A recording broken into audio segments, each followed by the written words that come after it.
এই জন্য পাহাড় বর্তন করে কান্না করতে আসি। এইবার আল্লাহ নবী পয়গম্বর মুসা আলাইহিস সালাম বলেন, রে পাহাড়, তোমার জন্য আমি কি করতে পারি?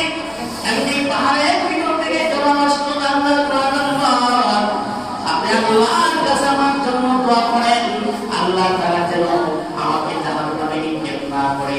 তখন মুসা আলাইহিস সালাম পাহাড়ের জন্য আল্লাহর কাছে হাত তুলে দোয়া করলেন, প্রভু এই পাহাড় আপনার হয়ে কান্না করতেছে, আপনি পাহাড়কে ক্ষমা করে দেন। এই দোয়া করে যখন তিনি তুর পাহাড়ে চলে গেলেন, আল্লাহ তাআলা পাহাড়কে ক্ষমা করে দিলেন, ঘোষণা করলেন, যান আপনি আবদার করেছেন এই পাহাড়কে আমি জাহান্নামে নিক্ষেপ করা থেকে মুক্ত করে দিলাম। এই ঘোষণা দেওয়ার পরে পাহাড় শান্ত হয়ে গেছে। মুসা আলাইহিস সালাম তুর পাহাড়ে চলে গেলেন। সেখান থেকে আল্লাহর সঙ্গে কথাবার্তা বলার শেষে যখন আবার রিটার্ন ফিরে আসতেছেন, এই অবস্থায় আবার পাহাড়ের কাছে আসার পরে দেখলেন পাহাড়ের ভিতর থেকে কান্নার আওয়াজ শোনা যাচ্ছে। পাহাড় আরো জোরে চিৎকার করতে আছে। এবার মুসা আলাইহিস সালাম পাহাড়কে ডেকে বললেন, পাহাড়, ইয়া জাবাল লিমান তাবকি, আরে পাহাড় কেন কান্না করিস? তোর জন্য তো মুক্তির পরওয়ানা আল্লাহ তাআলা জানায় দিয়েছেন, এখন আবার কেন কান্না করিস? এমনি পাহাড় জবাব দেয়, ও আল্লাহ পাগল মুসা, যে আল্লাহ কান্নার কারণে আমাকে মাফ করে দিয়েছেন, আমি চোখের পানি ছেড়ে বুলবুল করে যখন কান্না করলাম, আল্লাহ আমার কান্না শুনে আপনার উসিলায় আমাকে ক্ষমা করে দিয়েছেন। এর দ্বারা আমি পাহাড় বুঝতে পারলাম আমার আল্লাহ কান্নায় খুশি হয়, আর আমার আল্লাহ আমার কান্নার কারণে যেহেতু আমাকে মাফ করে দিয়েছেন, আর এর উদ্দেশ্যে আমি কান্না করেছি, ক্ষমা চেয়েছি, এই জন্য আমি আশাবাদী মহান আল্লাহর শুকরিয়া আদায়ের জন্য আমি আরো বেশি বেশি করে কান্না করব।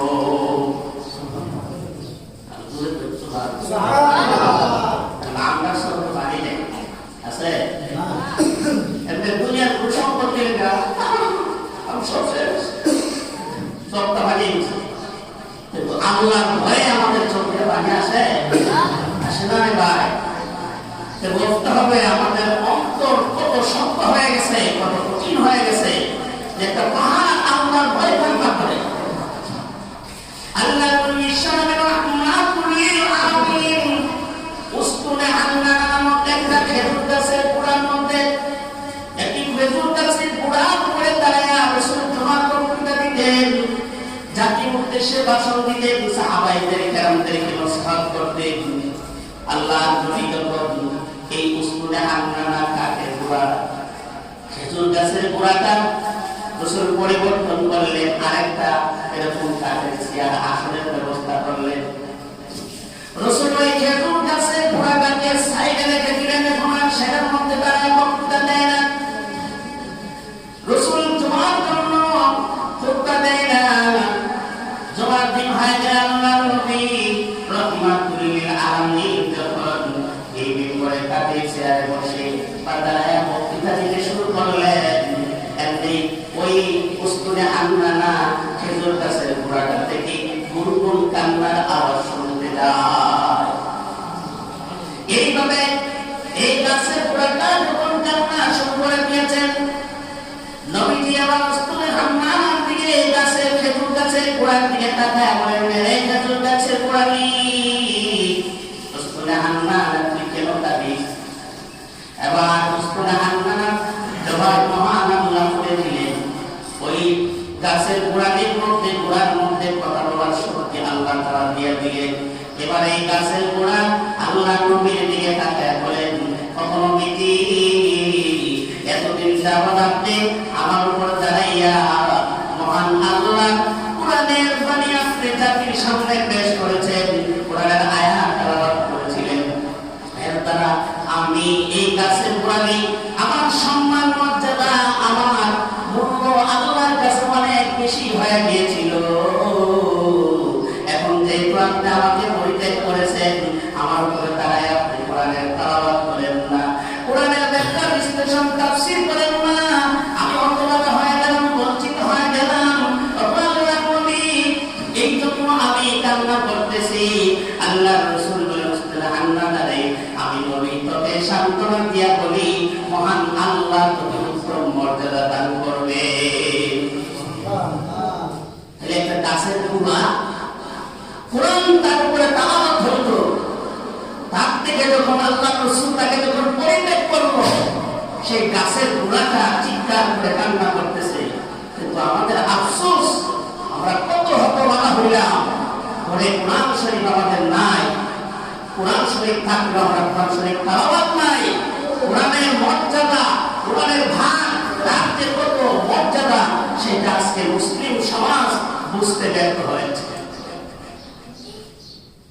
এই জন্য আল্লাহ রাব্বুল আলামিন বলেন, লাউ আনসালনা হাযাল কুরআনা আলা জাবালিন লারাআইতাহু, যদি আমি আল্লাহ এই কোরআনকে নাযিল করতাম আলা জাবালিন, কোন পাহাড়ের উপরে, লারাআইতাহু, আমি বাবা আপনি দেখতে পাইতেন এই কোরআনকে, ওই পাহাড়কে, খাশিআন মুতাসাদ্দিআন ওই পাহাড় আল্লাহ বলেন আতঙ্কিত হয়ে, বিতস্পন্দ হয়ে সে নিজে জমিনের মধ্যে বিলীন হয়ে যেত। কিন্তু কোন মানুষ এই কোরআনের ভয়ে কোরআনকে ধারণ করতে হবে, কোরআনের আদর্শ মেনে তার গ্রহণ করতে হবে। এই বই কোন মুসলমানের ভিতরে নাই, আবার কাফেরের ভিতরে তো একবারেই নাই। আমাদের ভিতরে বই আছে কোরআনের? হ্যাঁ, কোরআনের উপর দিয়ে দেয়া চলে যায়। কোরআন আছে, মসজিদে কোরআন শরীফ আছে, মসজিদে হাদিসের কিতাব আছে, অথচ মসজিদের সামনে দিয়া ছেলেরা মোবাইল গান বাজাইতে যাচ্ছে। তাদের ভিতরে কোনো ভয় নাই। ঘরের ভিতরে কোরআন শরীফ আছে, এই মা মোবাইলে বিভিন্ন গান দেখতেছে, অথচ কোরআন শরীফের কাছে এই আওয়াজ যাচ্ছে। ভাইরা আমার আফসোসের কথা হলো আল কুরআন শাফিউন মুশাফফাউন, আল্লাহ নবী বলেন কোরআন মানুষের জন্য সুপারিশকারী হবে, অথবা ওই মুসলমান যে মুসলমানের বিপক্ষে কোরআন হাসরের দিন নিজেই সাক্ষী হইয়া দাঁড় হইবে। কোনদিন কোরআন পড়লেন না, কোরআনের ইজ্জত রক্ষা করলেন না, কোরআনকে পরিষ্কার রাখলেন না, বিলাপ করালেন না, বারবার মোবাইলের প্রভাব পরিবর্তন করলেন। আল্লাহ রাসূল বলেন কিয়ামতের মাঠে কোরআন একটা মানব আপনি হাতে দাঁড়ায় বলবেন, প্রভু আপনি আমাকে এই জাতির উপরে আপনি নাযিল করেছিলেন, তারা আমাকে যথাযথ মূল্যায়ন করে নাই, সুতরাং আপনার কাছে আমার আজকে আবদার, তাকে জাহান্নামে আপনি এই মুহূর্তে নিক্ষেপ করে দেন। যদি কোরআন এই ধরনের আমাদের বিপক্ষে চলে যায়, তাহলে কি বাঁচার উপায় আছে? কোরআনের আয়াত, কোরআনের বিধান, কোরআনের তাওয়াত, কোরআনের তাকিদ, এটা চালু থাকুক আমাদের ঘরে, এটা কি আমরা চাই? তাহলে প্রত্যেকের ঘরে কোরআন তাওয়াত করার জন্য সন্তানদেরকে বাধ্য করবেন কিনা? নিজের বিবিকে কোরআন করার জন্য বলবেন কিনা? নিজের সন্তানদেরকে কোরআন পড়ানোর জন্য চেষ্টা করবেন কিনা? নাকি শুধু স্কুল, ইউনিভার্সিটি, কিন্ডারগার্টেনের জন্য সারাদিন পে করবেন? নিজেও কোরআন তাওয়াত করবেন ভাই। আল্লাহ রাসূল বলেন মান কারাআল কুরআন হারফাম মিন কিতাবিল্লাহি, যে কোরআনের তাওয়াত করবে, আশারু হাসানাতি আমসালিহা, মহান আল্লাহ এক একটা হরফের বিনিময়ে তার আমলনামায় 10টা করে নেক দান করবে, এবং প্রত্যেক 10-এর বিনিময়ে আরো 100 করে নেক আল্লাহ দান করবে। এজন্য কোরআনের ভিতরে কোরআন তাওয়াতের পরিবেশ করতে হবে। এরপর আল্লাহ তাআলা বলেন ওয়া তিলকাল আমসালু নাদরিবুহা, আমি কোরআন দিয়ে তোমাদেরকে দৃষ্টান্ত দিচ্ছি এই জন্যে, লিন্নাসি, মানুষের জন্য, কেন লাআল্লাহুম ইয়াতাফাক্কারুন, যেন মানুষেরা এই কোরআনের জন্য চিন্তা ফিকির করে, কেন আমি এই কোরআন নাযিল করলাম। যারা নাকি কোরআনকে শুধু তাদের মধ্যে সীমাবদ্ধ রাখে, যারা শুধু কোরআনকে ব্যাখ্যা বিশ্লেষণের মধ্যে সীমাবদ্ধ রাখে, যারা কোরআনকে মাদ্রাসার মধ্যে পর্যন্ত সীমাবদ্ধ রাখি তারা প্রত্যেক কোরআনের হক আদায়কারী হবে না। শুধু নামাজ পড়লাম, ব্যবসা করলাম, তৌহিদ করলাম, ব্যবসার মধ্যে বাটপারি করলাম, ব্যবসাটা আমি কোরআন কি করলাম না, ঠিক করলাম না। আমি নিজে তালাবাদ করলাম, ঘরে কোরআনের আমল নাই, ছেলেও নামাজি না, মেয়েও নামাজি না, আমি নিজেও নামাজ করি, তাহলে আমার মধ্যে কোরআন আসছে? আসে নাই। এই জন্য আল্লাহ রাসূল বলছেন, আল্লাহুম্মা নাফির কুলুবানা বিনুরিল কুরআন, আয় আল্লাহ আপনি কোরআনের নূর দিয়ে আমার অন্তরকে আলোকিত করে দেন। কিন্তু আমরা দোয়া করি কি, আল্লাহুম্মা নাফির কুলুবানা বিল মাল, হ্যাঁ আল্লাহ আমরা সম্পদ দিয়া কই জায়গা করে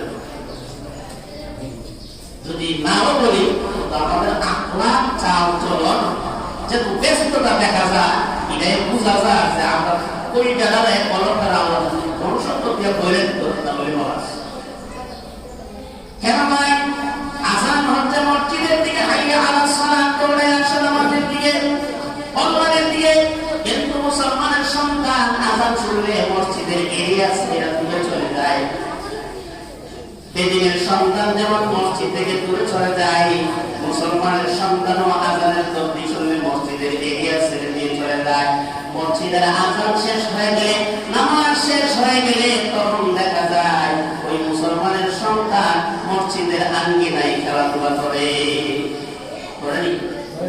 তো কবরস্থানের পাশে বসে মোবাইল থেকে গান শুনে।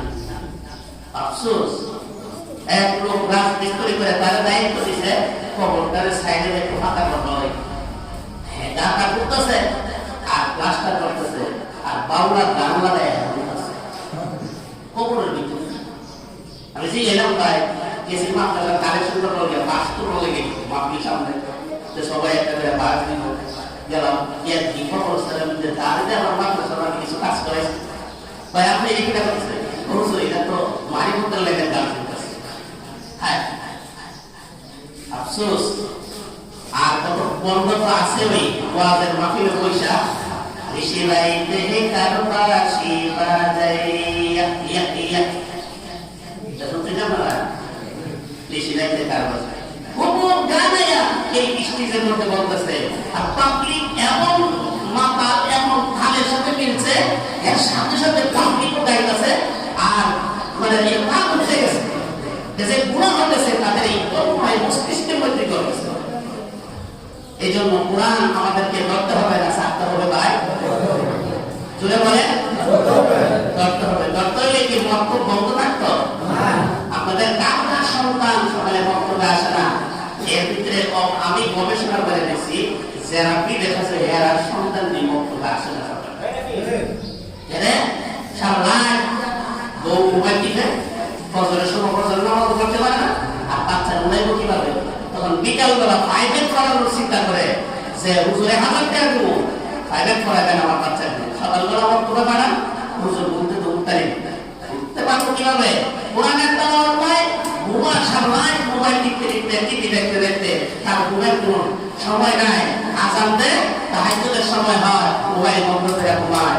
এই জন্য আল্লাহ রাসূল বলেন হাসরের দিন এই কোরআন মুসলমানদের বিপক্ষে দাঁড়াবে, দাঁড়ায় বলবে তারা শুধু তেলাওয়াতের মধ্যে সীমাবদ্ধ রাখছে আর মুল্লা মুর্শিদদেরকে ওই কোরআন শরীফের ওয়াজ আর তালাওয়াত এই শিক্ষা দীক্ষা তাদের দায়িত্ব দিয়ে দিছে, আর তাদের কোনো কোরআনের গুরুত্ব নাই। আর রাষ্ট্র ব্যবস্থাতে কিন্তু সারাই গেছে। যদি বলেন রাষ্ট্র ব্যবস্থায় কোরআন দিয়ে চালাবো, তাহলে প্রথম নম্বর আপনাকে বলবে মৌলবাদী জঙ্গিবাদী, তারা দেশটাকে ধ্বংস করার জন্য কোরআনের আইন চালু করতেছে। কি কর আমরা তো এটা কি আমরা আরো অনেক কথা বলবেন। এই যে কঠিন কঠিন কিনা আছে আমরা তো দেশটিকে মানুষ বানাই দিতে কোরআনের আইন চালু। আসলে ভাই কোরআনের আইন যতদিন বাংলাতে হোক সারা বিশ্বে হোক, যতদিন কোরআনের আইন প্রতিষ্ঠিত না হবে ততদিন মুসলমানদের গায়ে ইহুদি খ্রিস্টান নামক যে দেব ধারণ করে আছে বসে আছে, এদের জুলুম নির্যাতন থেকে কোন মুসলমান বাঁচতে পারবে না। এই জন্য মুসলমানদেরকে কোরআনের আইনের জন্য মেহনত করতে হবে। আল্লাহ তাআলা আমাদেরকে কোরআনের প্রতি পূর্ণ মহব্বত আস্থা রেখে চলার তৌফিক দান করুন। ওয়া আলাইকা ইল্লা